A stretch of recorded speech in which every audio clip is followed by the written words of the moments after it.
Përshëndetje. Shumë po më pyesin edhe po më vesin pse vetëm pe lund rolin e gazetarit edhe nuk pe jep një verzion për zgjedhjet e nënshkurtit në Kosovë. Dhe kështu që unë sot do t'ju dha disa shpjegime dhe mendimin tim. Ai që do të bëhet kryeministër në këtë mandat do ta ketë shumë më lehtë se sa në 4 vitet e kaluara që ka pasur qeveria Kurti. 2. Sepse janë disa gjërat që tash janë shumë më lehtë, si është për shembull veriut që ka qenë një ndër më delikate, një ndër më problematike, tash nuk e keni më, sepse ajo që ka u bë nuk kthehet më. Për shembull, tabelat nuk kthehen më. Postat serben nuk kthehen më. Rryma duhet më pagu edhe nuk kanë mundësi më me i prodhu bitcoinat. Pastaj parcelat e drogës nuk ka më që ishin besa shumë në bashkëpunim me shqiptarët. Votimet e Serbisë nuk ka më në Kosovë, dinari nuk kthehet më. Armatimin, policia Kosovës ditë për ditë është duke e zhdukur dhe duke mbledhur arsenalin të cilën e kanë 20 vite, e kanë rezervuar edhe e kanë konservuar në pjesën veriore të Kosovës. Kjo pastaj buxheti apo kaca, si po i thënë lapjant, është plot. Do të thënë diku 10-11 miliarda, nuk e di sa, vetëm kryesorja plot. Dhe kështu që ai kryeministër që vjen në këtë mandat do ta ketë shumë më lehtë të qeverisë se sa në mandatin e kaluar.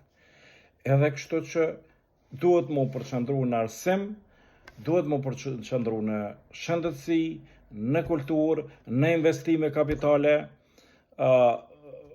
rruga e trenit që duhet të vazhdoj nëpërmes Kosovës e deri në Shqipëri duhet të vazhdohet, disa autobana, disa magjistrale, disa rrugë që me përgjysmë duhet të kryhen, janë disa investime kapitale dhe të vendoset një ligj që sa më shpejt rinia kosovare të futet nëpër puna dhe mos ta çojnë mend sepse vetëm Kosova është vendlinja e tyre edhe jonja, edhe ne duhet të jemi atë një herë për gjithmonë. Të punojmë, të veprojmë. Rrogat duhet të ngriten, pastaj duhet të bëhet çmimi tavan, jo t'ja fut çmimi ku don.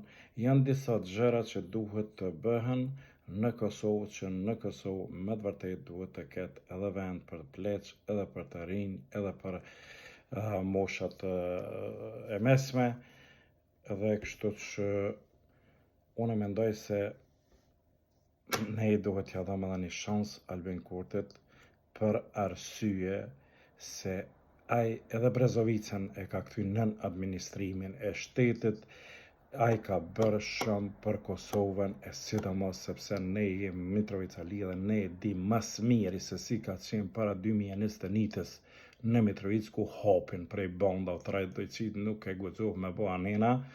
Tash kanë hap biznese shqiptar të anena si bërnatore, si ëmbëltore, si hamburgera, si çdo sen e kanë bërë në aton, jo kanë kriju mundësin, edhe sërve besa që edhe ata mund të punësohen, dhe kështu që shkon pin kafe, ti ka dush edhe kosh nuk guxon sytë e zez me thoni kije, edhe për këtë arsye Albini tash në këtë mandat vetëm ka mu përqendruar në investime kapitale, në punësimin e popullit dhe çdo sa ka me shku në rregull.